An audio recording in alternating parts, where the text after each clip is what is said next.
I was standing on my father's porch, clutching a lime green envelope that felt more like a ransom note than a HOA violation. Across the street, Becky Chalmers idled in her custom golf cart, watching me through designer shades with the cold, hungry eyes of a predatory landlord. She wasn't just fining Dad for an overgrown lawn. She was orchestrating a financial execution by mandating an approved landscaper who happened to be her nephew and charging triple the market rate. She had created a trap designed to bleed an 80-year-old man dry until the board could slap enough liens on his property to auction his life away. But Becky had made a fatal mistake. She assumed I was as frail as the man she was bullying. She didn't know about the trail cam I'd hidden in the old oak tree, or that I'd already caught her prowling our lawn at 3 a.m. in a quilted bathrobe, hand-seeding nitrogen to manufacture violations for the morning light. I had stopped caring about the grass height. I was deep in the corporate filings by then, tracing the kickbacks from her nephew's firm straight into her kitchen renovation. The queen of the cul-de-sac thought she was winning a war of attrition, but I was about to turn her community standards into a criminal indictment. Today's story is from Leo. He's a man who firmly believes a home should be a sacred sanctuary for the elderly, not a corporate ATM designed to enrich a predatory neighborhood bully like Becky Chalmers. When he witnessed his father's health failing and his life savings being systematically bled dry by a mountain of fraudulent fines, Leo realized he wasn't just out there mowing a lawn anymore. He was dismantling a calculated criminal racket to protect the only legacy he has left in this world. Before we dive in, please do me a favor and smash that like button now and comment below on what you would have done if you were in Leo's situation. The lime green envelope wasn't just tucked into the weather stripping of Dad's front door. It was skewered onto a rose thorn like a trophy.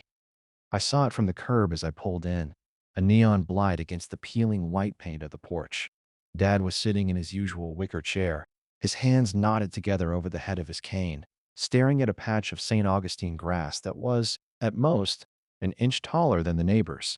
He looked smaller than he had last week, his shoulders hunched as if he were expecting a physical blow. "She was here at 6 this morning, Leo," he said, his voice paper-thin and trembling. "I saw the golf cart lights through the blinds. She didn't even get out, just reached over with a wooden ruler, took a photo, and pinned that to the bush." I plucked the envelope from the thorn. Inside was a Notice of Aesthetic Non-Compliance signed with a flourish by Becky Chalmers, the HOA President. The fine was $50, but the language was what curdled my blood. Failure to maintain community standards suggests an inability to manage property obligations. It wasn't a reminder, it was a diagnosis. Becky didn't want the lawn mowed. She wanted a paper trail of incompetence. I looked across the street. Becky's house was a monument to clinical perfection, not a leaf out of place. The grass chemically green and shaved to a uniform height that looked more like carpet than nature. As I watched, the sheer curtains in her upstairs window twitched. I knew she was there, hidden behind the lace, logging the exact second of my arrival. To her, I wasn't a son visiting his father. I was a non-resident variable interfering with her long game. She wasn't just watching a lawn being mowed. She was watching her prey receive a lifeline, and I knew she wouldn't let that stand for long. I gave the cord a vicious yank, and the engine roared to life, a defiant, smoky growl that shattered the artificial silence of the neighborhood. "Don't worry about it, Dad," I said, trying to keep the edge out of my voice for his sake. "I brought the mower. I'll have this squared away before lunch." He looked at the envelope, then back at me, his eyes clouded with a weary sort of terror. "She said if you did it, it would be worse, Leo. She said the rules changed at the last board meeting." I ignored him, heading for the garage. I didn't care about her meetings or her rules. My father had spent 40 years in this house.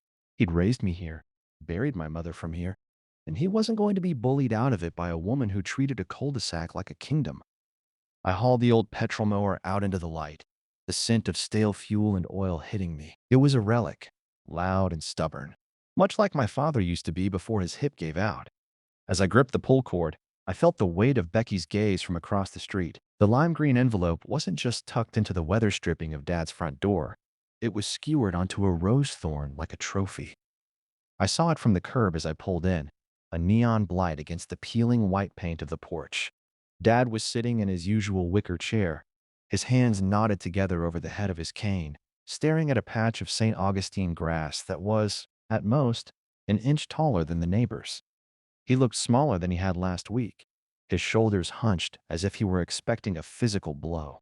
"She was here at 6 this morning, Leo," he said, his voice paper thin and trembling. "I saw the golf cart lights through the blinds. She didn't even get out, just reached over with a wooden ruler, took a photo, and pinned that to the bush." I plucked the envelope from the thorn. Inside was a notice of aesthetic non-compliance signed with a flourish by Becky Chalmers, the HOA president. The fine was $50, but the language was what curdled my blood. Failure to maintain community standards suggests an inability to manage property obligations. It wasn't a reminder, it was a diagnosis. Becky didn't want the lawn mowed. She wanted a paper trail of incompetence. I looked across the street. Becky's house was a monument to clinical perfection, not a leaf out of place. The grass chemically green and shaved to a uniform height that looked more like carpet than nature. As I watched, the sheer curtains in her upstairs window twitched. I knew she was there, hidden behind the lace, logging the exact second of my arrival. To her, I wasn't a son visiting his father. I was a non-resident variable, interfering with her long game. "Don't worry about it, Dad," I said, trying to keep the edge out of my voice for his sake. "I brought the mower. I'll have this squared away before lunch." He looked at the envelope, then back at me, his eyes clouded with a weary sort of terror. "She said if you did it, it would be worse, Leo. She said the rules changed at the last board meeting." I ignored him, heading for the garage. I didn't care about her meetings or her rules. My father had spent 40 years in this house. He'd raised me here, buried my mother from here, and he wasn't going to be bullied out of it by a woman who treated a cul-de-sac like a kingdom. I hauled the old petrol mower out into the light, the scent of stale fuel and oil hitting me. It was a relic, loud and stubborn, much like my father used to be before his hip gave out. As I gripped the pull cord, I felt the weight of Becky's gaze from across the street. She wasn't just watching a lawn being mowed. She was watching her prey receive a lifeline, and I knew she wouldn't let that stand for long. I gave the cord a vicious yank, and the engine roared to life. A defiant, smoky growl that shattered the artificial silence of the neighborhood. I didn't turn off the engine. I let it chug, the vibration rattling my teeth as I stared back at her. "I'm not delaying anything, Becky. I'm doing my Saturday chores, just like I've done since I was 12. She didn't flinch. She just tapped her clipboard with the tip of her designer pen. "That's where you're mistaken, Leo. This isn't a chore. This is an uncertified modification of a community asset." She leaned out of the cart, her perfume, something floral and expensive, clashing violently with the smell of cut grass and petrol. As of the first of the month, the board ratified the exclusive vendor agreement. All major horticultural maintenance must be performed by Verdant Vistas. I felt the blood start to simmer in my neck. "Verdant Vistas? The guys who charge $100 just to blow the leaves off the driveway? They are bonded, insured, and vetted," she countered, her voice rising to a sharp, triumphant pitch. "They use the approved blade height settings. They use the approved fertilizer. Your father was sent the pamphlet. If you continue to operate that contraption on this lot, I will be forced to issue a daily recurring fine for unauthorized landscape interference." I looked at the house. Dad was still on the porch, but he'd shrunk back into the shadows of the eaves. He knew that name.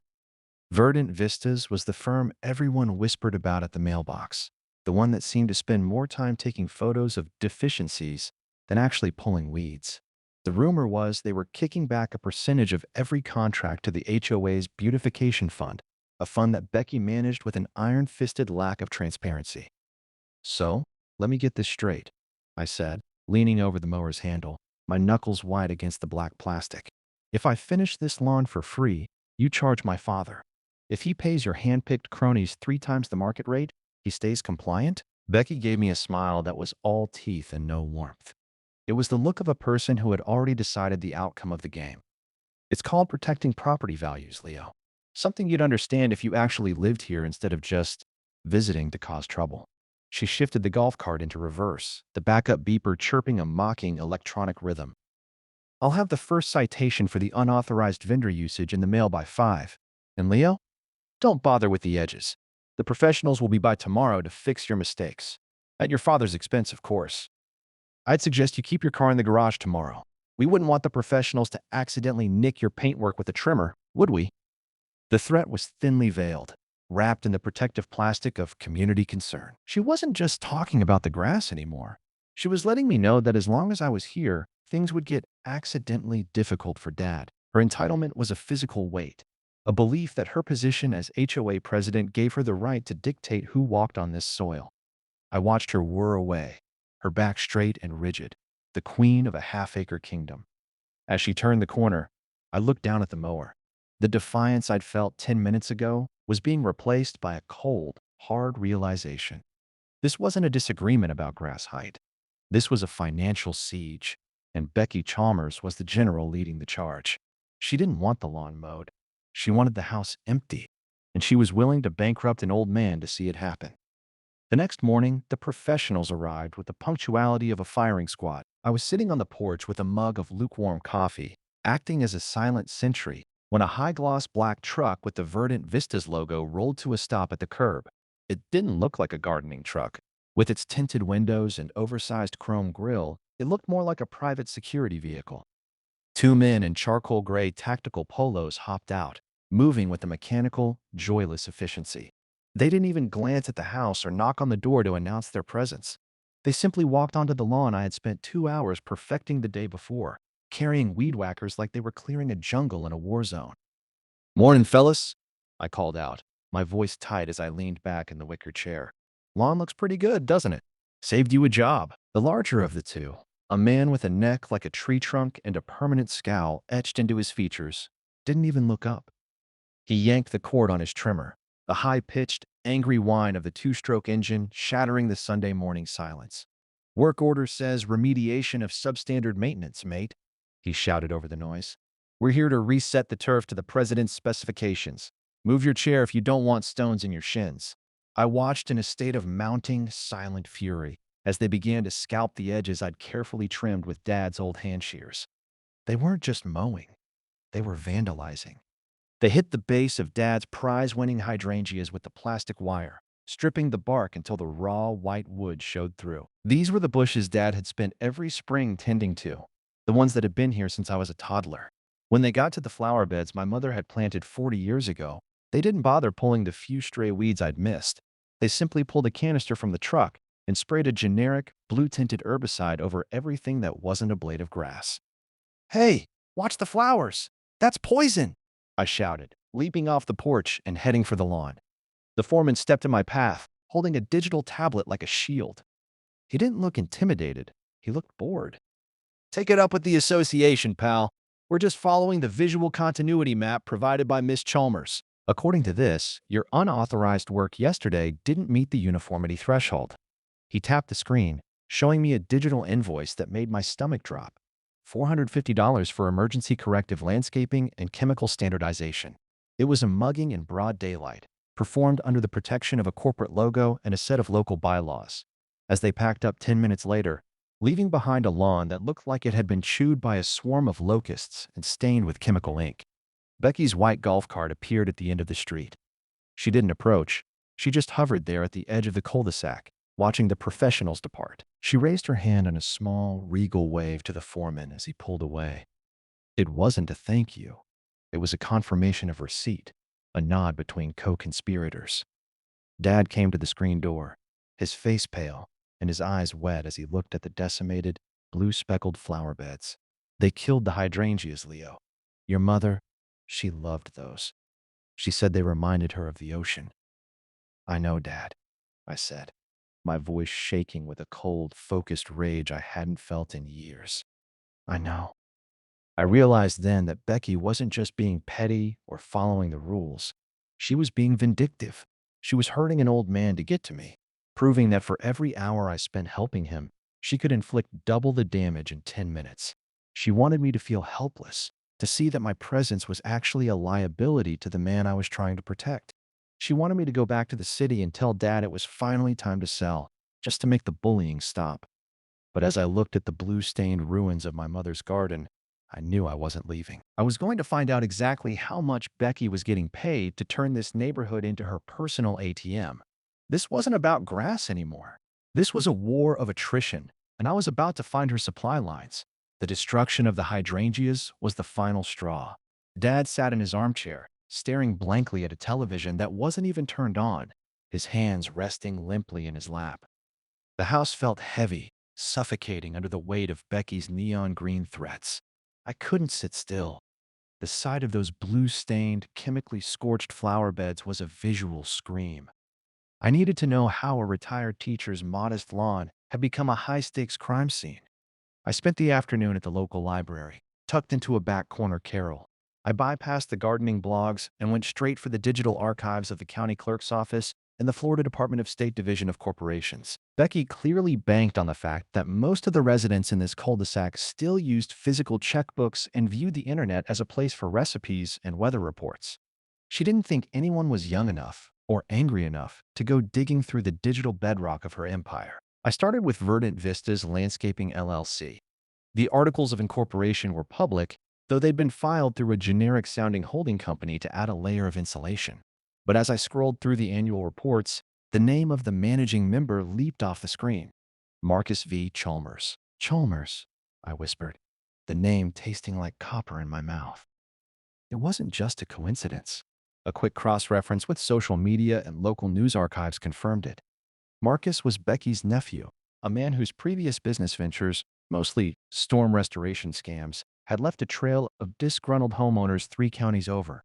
Suddenly, the preferred vendor status made perfect sense. This wasn't about quality control. It was a family-run racketeering operation. Next, I looked at the HOA's own public-facing bylaws. Every year, the board was legally required to release a vendor transparency report to avoid exactly this kind of nepotism.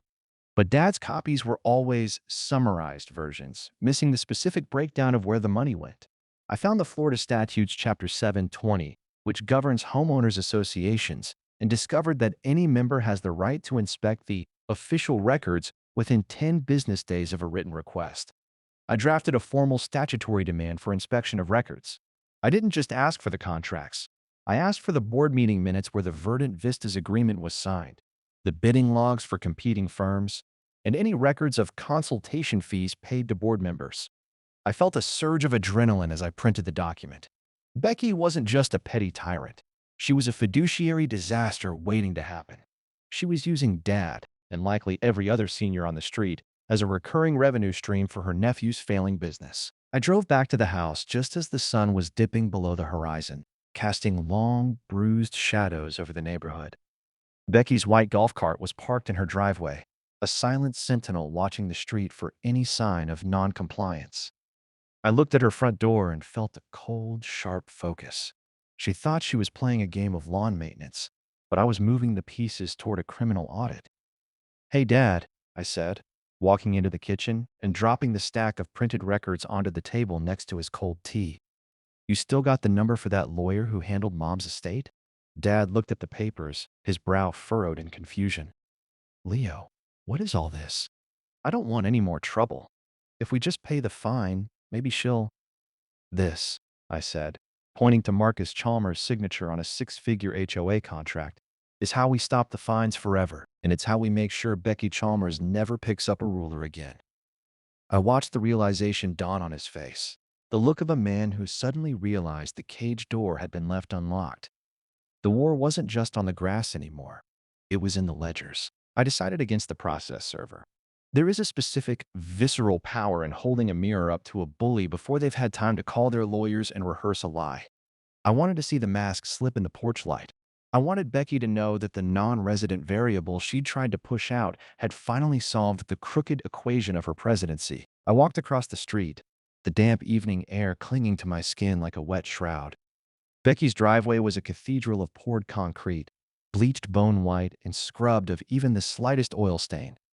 As my boots hit the pavement, I felt like a trespasser in a museum. I didn't use the heavy brass knocker.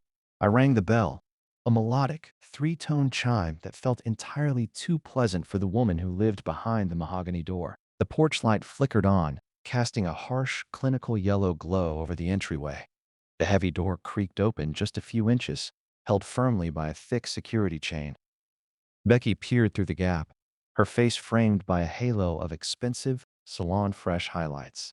When she saw it was me, her expression shifted with practiced ease from professional curiosity to a weary, practiced condescension. "Leo, it's nearly 8 o'clock, she said, her voice a sharp, singular note that brooked no argument. "The community quiet hours began 10 minutes ago. If you're here to contest the emergency remediation fee or the chemical standardization surcharge, you'll need to file a formal appeal with the board secretary during business hours. I don't conduct association business on my doorstep. I'm not here about the grass, Becky, I said, holding up the heavy manila envelope so it caught the light. I'm here to deliver a statutory demand for inspection of official records. Florida Statute 720.303. I'm sure you're familiar with it, given your dedication to the rules. The silence that followed was heavy and cold. The condescension in her eyes didn't vanish. It curdled into something darker, a jagged sort of elitism. She didn't reach for the envelope. Instead, she tightened her grip on the doorframe, her knuckles turning as wide as her driveway. I don't know what internet hobbyist site you've been browsing, Leo, but the association's records are private. They are protected by the board's fiduciary discretion to ensure the security and privacy of our residents. Actually, they're protected by the law. And as a deeded homeowner, my father has the absolute right to see every contract, every bank statement, and every consultation fee paid out in the last 7 years, I countered, my voice low and steady. I tapped the edge of the envelope against the door, especially the one signed by Marcus V. Chalmers. Your nephew, right? The one running Verdant Vistas out of a P.O. box in the next county? The change was instantaneous. The rigid, community queen posture slumped just a fraction, a microscopic hairline fracture in her marble exterior. The skin around her eyes tightened, and for a split second, the entitled president disappeared, replaced by a woman who realized the paper trail she'd been carefully weaving had just been caught in a gale. You're overstepping, Leo, she hissed. The polite neighbor act finally discarded like a soiled rag. You don't live here.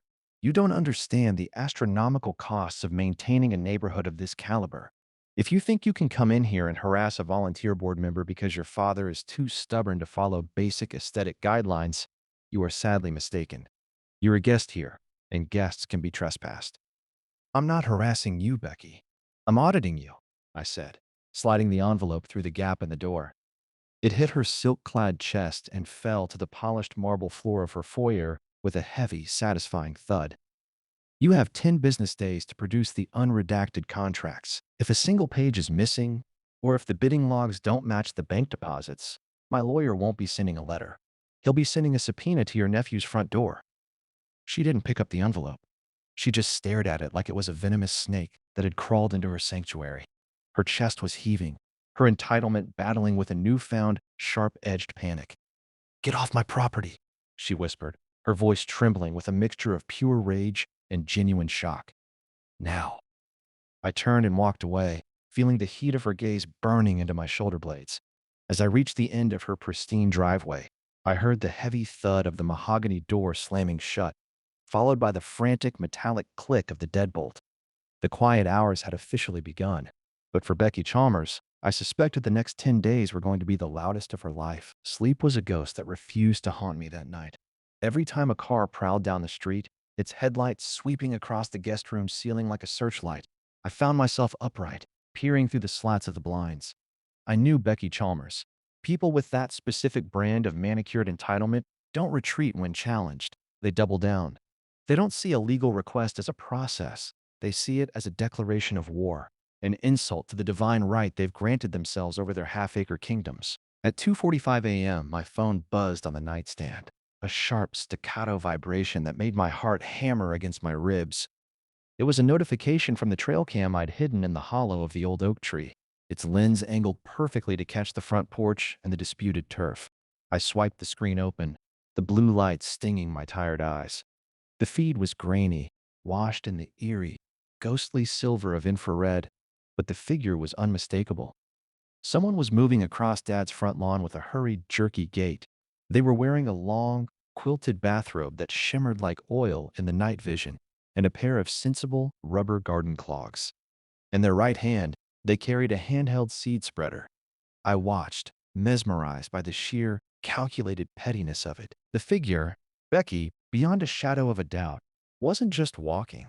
She was seeding. She was methodically shaking the spreader over specific patches of the turf I'd mowed into submission that morning. I knew exactly what was in that bag. High-nitrogen, turf-boost fertilizer. Within 48 hours, those specific spots would surge into bright green, overgrown tufts, standing 3 inches taller than the rest of the lawn. It was a manufacturing plant for future fines.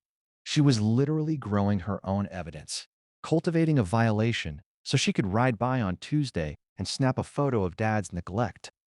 I felt a surge of cold, crystalline fury. This wasn't just about a kickback from her nephew anymore. This was a woman who took an almost pathological pleasure in the trap. She wanted Dad to feel like he was losing his mind, like the grass was defying him, like the very earth he stood on was rejecting his right to live there. She wanted him to wake up, look out the window, and see failure sprouting in the dark. I threw on a hoodie and slipped out the back door, staying in the deep shadows of the wraparound porch. I didn't want to confront her, not yet. I wanted the footage to be perfect, a cinematic record of her fall. I watched from the darkness as she reached the edge of the decimated hydrangea bed. She paused, looking at the blue-stained, skeletal ruins of my mother's favorite flowers. For a split second, I thought the moonlight might reveal a flicker of human remorse. Instead, she gave the dead stalks a sharp, dismissive kick with the toe of her clog before turning back toward her own driveway. She moved with the absolute confidence of someone who believed she was invisible, protected by the fragility of the elderly man she was targeting and the silence of a neighborhood she'd bullied into submission. She didn't realize that the world had changed since she'd taken office. She didn't realize that the non-resident variable was recording every spiteful, nitrogen-rich step. I waited until her heavy mahogany door clicked shut and her porch light died before I crept out onto the lawn. I knelt down, my knees soaking up the night dew, and rubbed my fingers through the grass where she'd been standing. Sure enough, the soil was gritty with small white chemical pellets. I took a small plastic sample bag from my pocket, scooped up a handful of the evidence, and sealed it with a snap. "Caught you, Becky," I whispered into the humid night air, my breath hitching with adrenaline. As I walked back to the house, I looked at the dark, silent windows of the other homes on the street. I wondered how many other unexplained growth spurts, spontaneous weed outbreaks, or mysteriously dying shrubs had appeared on their lots over the years. Becky wasn't just a president. She was a ghost in the garden, a midnight saboteur haunting anyone who dared to age out of her vision of a perfect, profitable community. I decided to wait. Taking the footage to the police now would be a quick satisfaction, but it would also trigger a defensive wall of lawyers and procedural delays. I wanted something more surgical. I wanted to watch her sit across from me, armed with her clipboard and her community standards, and then show her exactly how much of a fraud she really was. The next 48 hours were a masterclass in psychological warfare. Just as I'd predicted, the nitrogen hit the soil like a shot of adrenaline. By Monday morning, neon green tufts of grass were erupting across Dad's lawn in ragged, unsightly patches. From the street, it looked like he'd simply given up, missing spots in a fit of senile confusion. At precisely 10 a.m., the white golf cart whirred to a stop. Becky didn't even look at the house this time. She stepped out, her movements jerky and stiff. The calm I'd shaken on her porch hadn't quite returned, and began snapping photos of the overgrown patches. Each click of her camera felt like a countdown. "Beautiful morning for a photo shoot, Becky," I called out from the porch, leaning against the railing with a smirk. She stiffened but didn't turn around. "This lawn is a disgrace, Leo. It's an eyesore that affects every single person on this block. I've already drafted the chronic negligence fine. It's $500 per day until it's brought back to the Verdant Vista standard." "500? That's a bit steep for a few stray blades, isn't it?"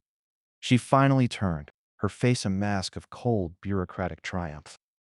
"The rules are the rules. Perhaps if you spent less time playing private investigator and more time actually caring for your father's property, we wouldn't be here." She climbed back into her cart, her chin held high. "I expect the records you requested will be ready by Friday, though I suspect by then your father will be more concerned with his mounting debt than with my nephew's contract." I watched her drive off, feeling the weight of the sample bag in my pocket. She was so certain of her victory, so convinced that her midnight raids had secured her position. She didn't realize that I wasn't just caring for the property, I was preparing an execution.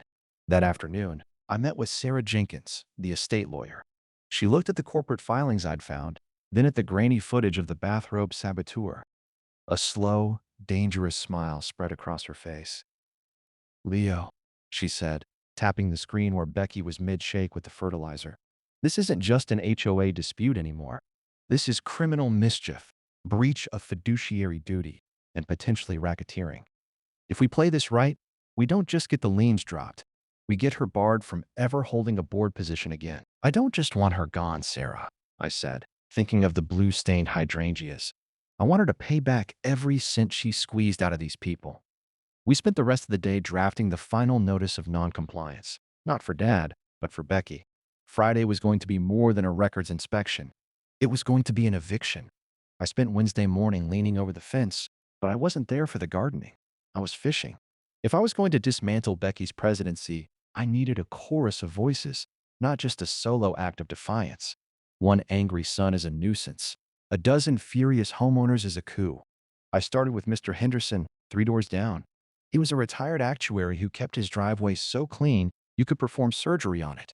I found him methodically deadheading his geraniums, his movements stiff with the same wary tension I'd seen in my father. When I mentioned the sudden growth spurts on Dad's lawn, his watering can stopped mid-pour. He looked over his shoulder toward Becky's colonial fortress, his eyes darting like he was checking for snipers. "Last July," he whispered, beckoning me closer to the hedge. "My azaleas, the ones my late wife planted, withered overnight, just turned black. The very next morning, a Verdant Vistas flyer was in my box for soil pH restoration. $2,000, Leo. Becky told me if I didn't use them, the HOA would declare my garden a biological hazard and have the county tear it out. I paid it. I didn't know what else to do." It was the same script, over and over, a repetitive cycle of manufactured crisis and expensive remediation. By noon, I'd talked to 4 different neighbors, and the pattern was sickeningly clear. Mrs. Gable had been fined for a non-conforming mailbox the day after Becky was seen inspecting the street at 4 a.m. with a screwdriver. The Miller family had been forced into a $5,000 drainage project because of a spontaneous sinkhole that only Marcus Chalmers' crew was allowed to fill. Becky hadn't just built a monopoly. She built a culture of absolute domestic fear. These people weren't incompetent or neglectful. They were being systematically gaslit by a woman in a quilted bathrobe. She viewed the elderly residents of this cul-de-sac as a standing crop to be harvested whenever her nephew needed a new truck or she wanted to upgrade her kitchen cabinets. The sheer entitlement of it was staggering. She didn't just want their money. She wanted their total submission to her aesthetic vision. She'd turned a quiet retirement community into a high-yield investment vehicle for her family, and she'd done it by preying on the very people the HOA was supposed to protect. As I walked back to Dad's, I saw the white golf cart idling at the end of the cul-de-sac. Becky was sitting there, a silhouette of rigid, vengeful authority against the midday sun. She didn't wave or offer a fake smile this time. She just watched me, her knuckles white on the steering wheel. She knew I was talking to the others. She knew the non-resident variable was spreading like a virus through her carefully curated silence. I didn't hide the thick manila folder I was carrying. I held it up, a silent, defiant salute to the woman who thought she owned the very dirt under our feet. I had the infrared footage of her midnight raid. I had the chemical-rich soil samples in my pocket. And now, I had the witnesses. That evening, I sent the first anonymous email to the neighborhood listserv. I didn't include the video yet. I was saving that for the killing blow. But I did include a direct link to the Sunbiz corporate filing showing Marcus V. Chalmers as the sole owner of Verdant Vistas. The subject line was a single, piercing question. Who is actually maintaining our community? The silence of the cul-de-sac was beginning to crack.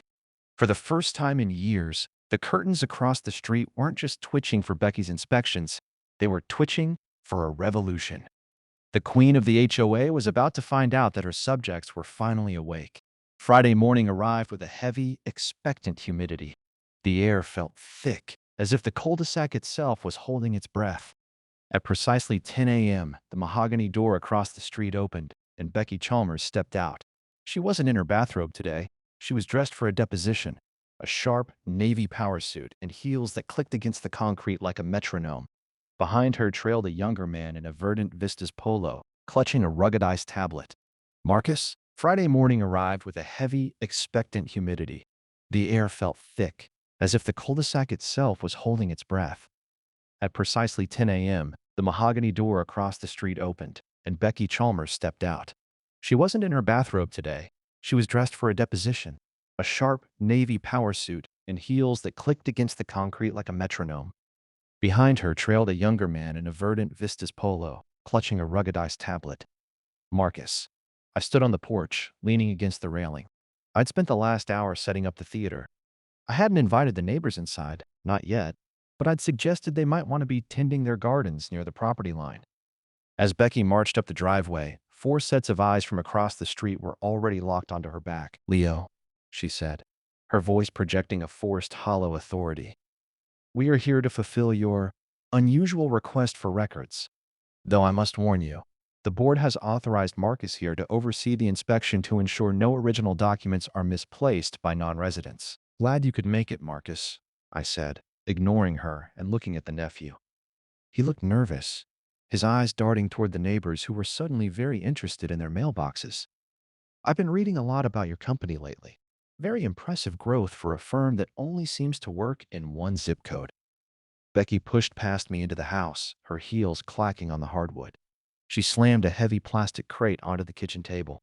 "There! 7 years of redacted contracts, meeting minutes and vendor logs. Everything the law requires, and not a page more. Now, let's talk about the $4,000 in outstanding liens and fines your father owes this association." She pulled a chair out and sat, spreading her hands over the crate like she was protecting a hoard of gold. Her entitlement was back in full force, a brittle shield of community standards. She looked at Dad, who was sitting quietly in the corner, and her lip curled.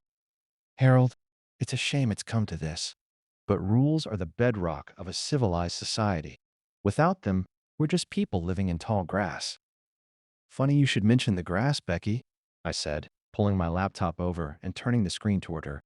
"Because I've been doing some botanical research of my own. I found some very strange growth patterns on the front lawn this week." Becky didn't flinch. She just sighed, a weary, performative sound. "We've been over this, Leo. Poor maintenance leads to uneven growth. It's science." "Actually, it's nitrogen," I said, hitting play on the video. The screen flickered to life. The grainy, silver infrared footage showed the dark lawn, the silence broken only by the digital timestamp, 2:47 a.m. Then the figure appeared. The quilted bathrobe was unmistakable, shimmering in the night vision like a villain's cape. We watched in silence as Becky, the very woman now sitting in my father's kitchen in a navy suit, methodically seeded the lawn with fertilizer, pausing only to kick a dead hydrangea. The silence that followed was absolute. Marcus went pale, his grip on the tablet tightening until his knuckles turned white. Becky's face, however, did something else. It didn't turn pale. It turned a deep, blotchy purple. The entitlement didn't vanish. It curdled into a raw, cornered animal rage. That, that is a violation of my privacy," she hissed, her voice trembling. "That is an illegal recording. It's inadmissible. You think a grainy video of a woman walking her dog changes the fact that this property is in violation? You aren't walking a dog, Becky. You are manufacturing a debt," I said, my voice dropping to a low, dangerous level. I slid a printout of the bank records I'd cross-referenced with Marcus's company across the table. "And we haven't even gotten to the part where you've been using Dad's fines to pay for the landscaping at your mountain cabin. I believe the board calls that embezzlement. The police call it a felony." Becky stood up so fast her chair screeched against the floor. She looked at the crate of records, then at the laptop, then at the window where Mr. Henderson was now standing openly on the pavement, watching. The walls weren't just twitching anymore. They were closing in. The kitchen was so quiet I could hear the hum of the refrigerator and the ragged, shallow breathing of Marcus Chalmers. Becky stood frozen, her hand hovering over the crate of records as if she could physically push the truth back inside. The Navy power suit, which had looked so formidable 10 minutes ago, now looked like a costume for a play that had just been canceled. "You have no idea what you're doing, Leo," she whispered, her voice cracking.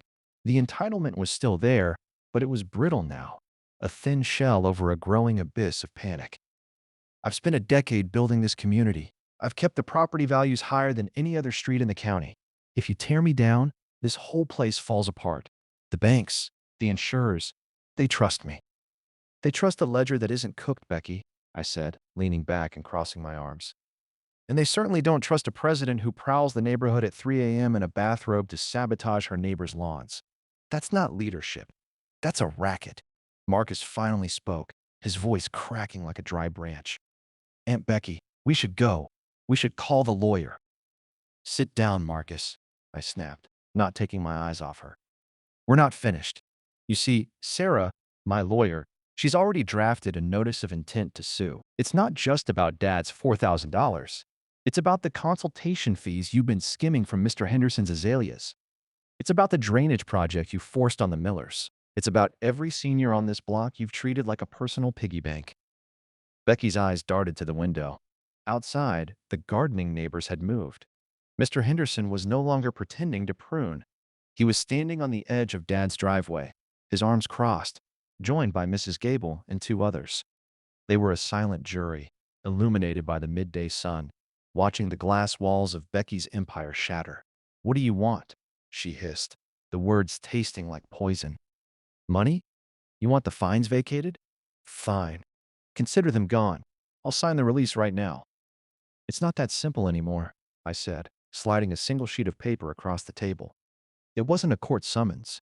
Not yet. It was a formal, irrevocable resignation of all board positions, effective immediately, along with a settlement agreement that required a full, audited refund of every fine issued to the residents of the cul-de-sac over the last 3 years, paid for by the dissolution of the Verdant Vistas contract.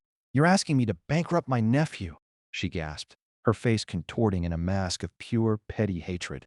To ruin his business over a few bags of fertilizer? I'm asking you to pay back what you stole, I countered. You sign this, and you move out. You sell that colonial museum across the street, and you leave this neighborhood by the end of the month. If you do that, the bathrobe saboteur video stays on this laptop. If you don't, I hit upload to the local police precinct and the evening news simultaneously. Becky looked at the paper, then at the infrared image of herself on the screen. She was a woman who lived for status, for the respect of the standards she enforced. The thought of the whole county seeing her scurrying across a lawn in her slippers was worse to her than a prison sentence. It was the ultimate indignity. She snatched the pen from her purse, her hand shaking so violently the ink splattered across the table. She scrawled her name with a jagged, vengeful stroke. You think you've won, she spat, shoving the paper back at me. But this neighborhood will rot without me. You'll see. The weeds will win, Leo. They always do. I'll take my chances with the weeds, Becky, I said, picking up the signed resignation. They're a lot easier to deal with than you. The moving van was a massive white-sided beast that sat idling at the curb for 3 days. It felt like a cleansing ritual. From the porch, Dad and I watched as Becky's period-accurate French provincial sofas and gold-leaf mirrors were hauled out of her house by men who didn't seem to care about aesthetic continuity. Becky herself stayed inside until the very last moment, emerging only to climb into her car with her chin tilted at an angle that suggested she was leaving by choice, not by decree.